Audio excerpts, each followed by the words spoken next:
can you hear my voice? अस्सलाम वालेकुम everyone, मैं हूं आपकी डाइटिशियन बुशरा मसूद और आप देख रहे हैं मेरा चैनल नरिश बाय बुशरा। आज जिस टॉपिक पे मैं बात करने वाली हूं वो है पीसीओएस। ठीक है, पीसीओएस क्या है, कौन से ऐसे साइन एंड सिम्टम्स है जिसकी बेस पे लड़कियों में पीसीओएस हो जाता है।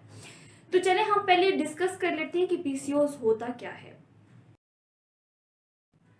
पीसीओएस ऐसी एक कॉमन कंडीशन है जो कि फीमेल्स में प्रोड्यूस होती है। ठीक है, पीसीओएस का मतलब है पॉलीसिस्टिक ओवरी सिंड्रोम, जिसको हम पीसीओएस या पीसीओडी भी कहते हैं, पॉलीसिस्टिक ओवरी सिंड्रोम या पॉलीसिस्टिक ओवरी डिजीज। ठीक है, जो कि फीमेल्स के अंदर होती है। अब पीसीओएस होता क्यों है, इसकी क्या वजह है? तो पीसीओएस तब होता है जब फीमेल्स की ओवरी में जब वो प्रॉपरली एग्स को रिलीज नहीं कर रहा होता। ठीक है, जब ओवरी प्रॉपरली एग्स को रिलीज नहीं कर रही होती तो उस अमल को हम कहते हैं एवुलेशन। जब एवुलेशन हो रहा होता है मीन्स टू से जब ओवरी प्रॉपरली एग्स को रिलीज नहीं कर रही होती तो तब पीसीओएस का प्रॉब्लम हो जाता है। जब फीमेल बॉडी में ओवरी एग्स को रिलीज नहीं कर रही होती मीन्स उसे जब एवोल्यूशन हो रही होती है तो इस अमल को हम कहते हैं पीसीओएस। ठीक है, मतलब पॉलीसिस्टिक ओवरी सिंड्रोम।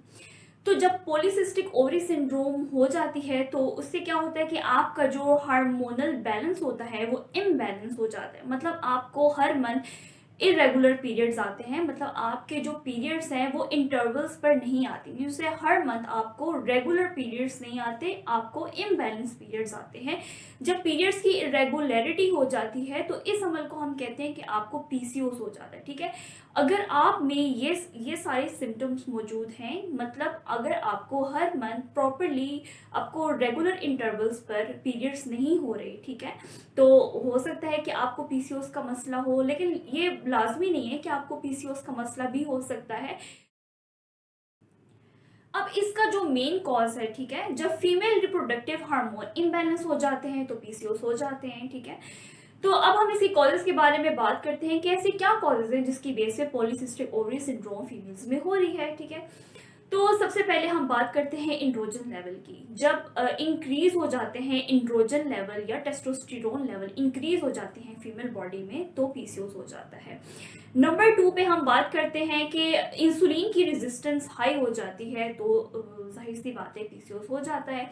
अब इंसुलिन की रेजिस्टेंस क्या हो सकती है, मतलब कि जब हम फूड खाते हैं, ठीक है, जब जो भी हम फूड ले रहे हैं जब वो डाइजेस्ट होता है तो हमें ग्लूकोज मिल रहा होता है, मतलब ग्लूकोज में कन्वर्ट होता है, और जब वो हमारा फूड डाइजेस्ट होने के बाद ग्लूकोज में कन्वर्ट होता है तो उसके बाद वो एटीपीस में कन्वर्ट होता है। ठीक है, एटीपीस एडेनोसिन ट्राइफॉस्फेट में कन्वर्ट होता है। जब वो एटीपीस में कन्वर्ट होता है तो हमें एनर्जी देता है। ठीक है, और जब वो हमें एनर्जी देता है तो उसके बाद हमारी इंसुलिन की रेजिस्टेंस होती है, इंसुलिन की रेजिस्टेंस हमारी बॉडी में होती है। ठीक है, तो अब इंसुलिन कहाँ से आता है, मतलब इंसुलिन तो एक ऐसा हार्मोन है जो कि पेनक्रियास से रिलीज होता है। ठीक है, हमारी बॉडी में ये दो मेन कॉजेज हैं फीमेल बॉडी में जब इंक्रीज हो रहे होते हैं एंड्रोजन या टेस्टोस्टेरोन लेवल, यानी कि मेल हार्मोन जब फीमेल बॉडी में इंक्रीज हो रहा होता है तो पीसीओएस हो रहा होता है, या इंसुलिन की रेजिस्टेंस जब ज़्यादा हो रही होती है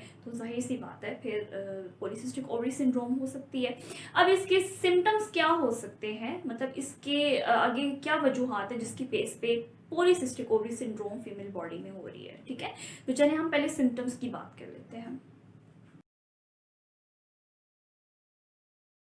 नंबर 1 पे जो सिम्टम आता है वो है इरेगुलर पीरियड्स, मतलब पीरियड्स 2-3 मंथ बाद आना। ठीक है, पीरियड्स का इरेगुलर हो जाना ये सबसे मेन सिम्टम है पीसीओएस का। नंबर 2 पे वो खवातीन जो कि कंसीव नहीं कर सकती उनको इनफर्टिलिटी हो जाती है। ठीक है, मतलब कि वो प्रॉपरली कंसीव नहीं कर सकती। नंबर 3 पे वेट का बढ़ जाना। ठीक है, वेट गेन हो जाता है जिसकी वजह से पीसीओएस हो रहा होता है। ठीक है, और अनवांटेड हेयर आ रहे होते हैं आपके चीक्स पे, आपके मतलब बटक्स पे, बैक पे आपके अनवांटेड हेयर आते हैं जिसको हम कहते हैं हिर्सुटिज्म। इसके बाद हेयर फॉल होना शुरू हो जाता है, आपके जो बाल हैं वो थिक से थिन होना शुरू हो जाते हैं। फिर उसके बाद आपकी जो स्किन है वो ऑयली होना शुरू हो जाती है। जब आपकी स्किन ऑयली होती है तो फिर वो एक्नी प्रोड्यूस होती है। तो ये सारे मेन सिम्टम्स थे जिसकी वजह से पॉलीसिस्टिक ओवरी सिंड्रोम फीमेल्स में हो जाती है।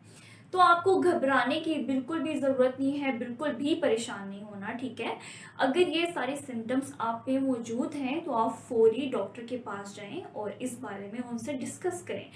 ये रिकवर हो जाती है, लेकिन अगर आप इन सब चीज़ों पर अमल करें, मतलब जो आगे मैं आपको डाइटरी रिकमेंडेशन में बताऊंगी, अगर आप इन सब चीज़ों पे अमल करेंगे तो इंशाल्लाह आपका पीसीओएस रिकवर हो जाएगा। तो अब आगे जो मैं बात करूंगी वो है हमारी डाइटरी रिकमेंडेशन और हमारी फिजिकल एक्टिविटी जो कि आपको डेली बेस पे करनी चाहिए। तो डाइटरी रिकमेंडेशन और एक्सरसाइजेस मतलब फिजिकल एक्टिविटी से पहले मैं उन लड़कियों को और उन माओं को ये बताना चाहूँगी कि आप अपनी बच्चियों को, मतलब आप अपनी डॉटर्स को ऐसे बैठने मत दिया करें, ठीक है। उनको काम काज करने दिया करें, उनको काम पे लगाएंगे, उनकी जब फिजिकल एक्टिविटी होगी तो वो एक्टिव रहेंगे। अगर ऐसे ही बैठ के सुस्त मुर्गी की तरह वो बैठी रहेंगी तो काम तो बिल्कुल नहीं होगा, फिर इस तरह वेट भी गेन होगा जिसकी वजह से फैट की डेपोजिशन ज़्यादा हो जाएगी उनकी बॉडी में, तो जिसकी वजह से ये पीसीओएस बन जाता है। आगे उनकी शादियां भी होनी है, आगे बहुत सारे मसाइल हो जाते हैं, ठीक है।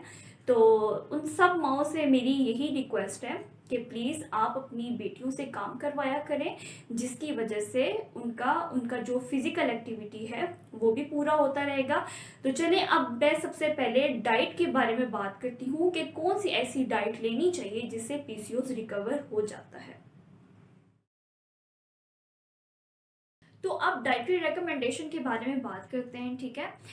आपको अपनी डाइट में ज़्यादा से ज़्यादा फ्रूट्स और वेजिटेबल्स का इस्तेमाल करना है, ठीक है। आपको अपनी डाइट में से जितने भी प्रोसेस्ड फूड हैं जैसे कि junk food, pizzas, pastries, soft drinks, ये सब चीज़ें आपके मोटापे का बायस बनते हैं। जब मोटापा होता है तो जाहिर है ये पीसीओएस बनता है। तो आपको अपनी डाइट में से प्रोसेस्ड फूड को बिल्कुल हटा देना है, ऑयली और सॉल्टी फूड्स को बिल्कुल हटा देना है, ठीक है। जितने भी शुगरी फूड्स हैं उन सबको बिल्कुल हटा देना है, जितने भी रिफाइंड फूड्स हैं, ठीक है, रिफाइंड फ्लोर्स हैं, उन सबको हटा देना है। तो आपको खाना क्या है वो मैं आपको बता रही हूँ कि आपको अपनी डाइट में फ्रूट्स और वेजिटेबल्स का इस्तेमाल करना है, और उसके बाद आपको जितने भी होल ग्रेन्स में जो चीज़ें आती हैं, ठीक है, जैसे आपका हो गया होल ओट्स हो गया, होल व्हीट हो गया, ब्राउन राइस हो गया, क्यूना हो गया, बार्ले हो गया, मेज़ हो गया, ये सब चीज़ें आपके लिए बहुत ज़्यादा फ़ायदेमंद हैं, ठीक है। आपको ये बहुत ज़्यादा बेनिफिट्स देंगे, जिसकी वजह से आपको फाइबर भी मिलता रहेगा और आपकी डाइजेशन में भी प्रॉब्लम नहीं होगी। कुछ टिप्स बताऊंगी जिसकी बेस पे आपका जो पीसीओएस है वो मैनेज हो जाएगा, ठीक है। अगर आपको हार्ट डिजीजेस या टाइप 2 डायबिटीज से बचना है या आपको ओवेरियन कैंसर से बचना है तो आपको मेरी इस टिप्स पर आपको फॉलो करना होगा, ठीक है। तो अब टिप्स क्या है। नंबर 1 पे आपको अपनी डाइट में फाइबर का इंटेक ज़्यादा करना है, ठीक है। नंबर 2 पे आपको अपनी डाइट में प्रोटीन का इंटेक ज़्यादा करना है। नंबर 3 पे आपको जितने भी फर्मेंटेड फूड्स हैं जैसे कि जिनमें यीस्ट प्रेजेंट होती है, जैसे कि योगर्ट हो गया, कर्ड हो गया, ठीक है, आपको इन चीज़ों का इस्तेमाल करना है। नंबर 4 पे आ जाती है हमारी फिजिकल एक्टिविटी, मतलब फिजिकल एक्टिविटी डेली बेस पर करना है, ठीक है। और आपको अपने माइंड को बिल्कुल रिलैक्स करना है, बिल्कुल आपको एक ऐसे इन्वायरमेंट में जाना है जहां आप बहुत ज़्यादा पीसफुल फील करते हैं। तो ये कुछ टिप्स थी जो कि आपका पीसीओएस मैनेज होने में बहुत हेल्प करेगा, ठीक है। उसके बाद हम सीड साइकिलिंग की बात करते हैं, ठीक है, जिससे आपका जो पीसीओएस है वो मैनेज करने में काफ़ी हेल्प करेगा। नंबर 1 पे हम पंपकिन सीड्स, जिसको हम चार मगज भी कहते हैं, ठीक है, तो वो आपके जो आपके पीसीओएस हैं उसको रिकवर करने में हेल्प करता है। नंबर 2 पे दालचीनी, जिसको हम कहते हैं सिनेमन, ठीक है, सिनेमन स्टिक या सिनेमन पाउडर जो भी है आपके घर अवेलेबल, ठीक है, अगर आप डेली बेस पे उसको यूज़ करते हैं अपनी डाइट में तो उससे ये क्या होता है कि आपके जो इम्बैलेंस हार्मोन है वो उसको बैलेंस करने में हेल्प करता है, ठीक है। उसके बाद हम फ्लैक्स सीड्स के बारे में बात करते हैं। फ्लैक्स सीड्स बहुत ही पावरफुल एंटीऑक्सीडेंट प्रॉपर्टीज होती हैं जो कि आपकी पीसीओएस को मैनेज करने में काफ़ी हेल्प करता है। तो अब हम फिजिकल एक्टिविटी के बारे में बात करते हैं, ठीक है। आपको अपनी डेली रूटीन में फिजिकल एक्टिविटी को ज़्यादा से ज़्यादा प्रमोट करना चाहिए। जितना आप फिजिकल एक्टिविटी करेंगे आपके पीसीओएस जल्दी ख़त्म होने में हेल्प करेगा, ठीक है। तो नंबर 1 पे आप वॉक कर सकते हैं, ठीक है। ज़्यादा से ज़्यादा 1 या 2 मिनट की वॉक करें, और अगर आप 1 या 2 मिनट की मतलब इकट्ठे वॉक नहीं कर सकते तो आप पूरे दिन में 3 इंटरवल्स पर वॉक कर सकते हैं। मतलब कि सुबह 15 मिनट कर लें, ठीक है, दिन में या शाम में आप 15 मिनट की कर लें, रात को आप 15 मिनट की कर लें। तो इस तरह करते करते आपका हाफ आवर तो वॉक में ही मतलब पूरा हो जाना है टाइम। नंबर 2 पे आप ब्रिस्क वॉकिंग कर सकते हैं, जॉगिंग कर सकते हैं, साइकिलिंग कर सकते हैं, योगा कर सकते हैं, स्विमिंग कर सकते हैं। ऐसे बहुत सारी एक्सरसाइजेज हैं जिससे आपको काफ़ी आपको अच्छा फील होता है, ठीक है, और जिससे आपका पीसीओएस कम करने में काफ़ी हेल्प करता है। तो ये सारी फिजिकल एक्टिविटीज़ थी। अगर आप इन फिजिकल एक्टिविटीज़ को डेली बेस पर करेंगे तो आपको पीसीओएस का मसला होने ही नहीं लगा, ठीक है। जिन लड़कियों को नहीं है वो अगर आज से ही शुरू कर देना तो उनको पीसीओएस का मसला ही नहीं होगा। लेकिन जिन लड़कियों को पीसीओएस का मसला है, अगर वो मेरी इन टिप्स ट्रिक्स पे या मेरी डाइटरी रिकमेंडेशन पे और मेरी इस फिजिकल एक्टिविटी को जो देख रहे हैं, ठीक है, अगर इसको फॉलो करेंगे तो इंशाल्लाह उनका पीसीओएस जल्दी रिकवर हो जाएगा। तो आई होप गाइस आपको मेरी ये जो वीडियो है अच्छे से समझ आ गई होगी। पीसीओएस क्या है, कौन से ऐसे कॉजेज हैं, सिम्टम्स हैं, डाइटरी रिकमेंडेशन है, सीड साइकिलिंग क्या है, ठीक है, इन सब चीज़ों की अच्छे से समझ आ गई होगी। और अगर आपको समझ नहीं आई तो आप कमेंट सेक्शन में पूछ सकते हैं, तो इंशाल्लाह मैं आपको उसका रिप्लाई कर दूंगी, ठीक है। तो इंशाल्लाह मिलूंगी नेक्स्ट वीडियो के साथ। तब तक के लिए अपना बहुत ख्याल रखिएगा। अल्लाह हाफिज़।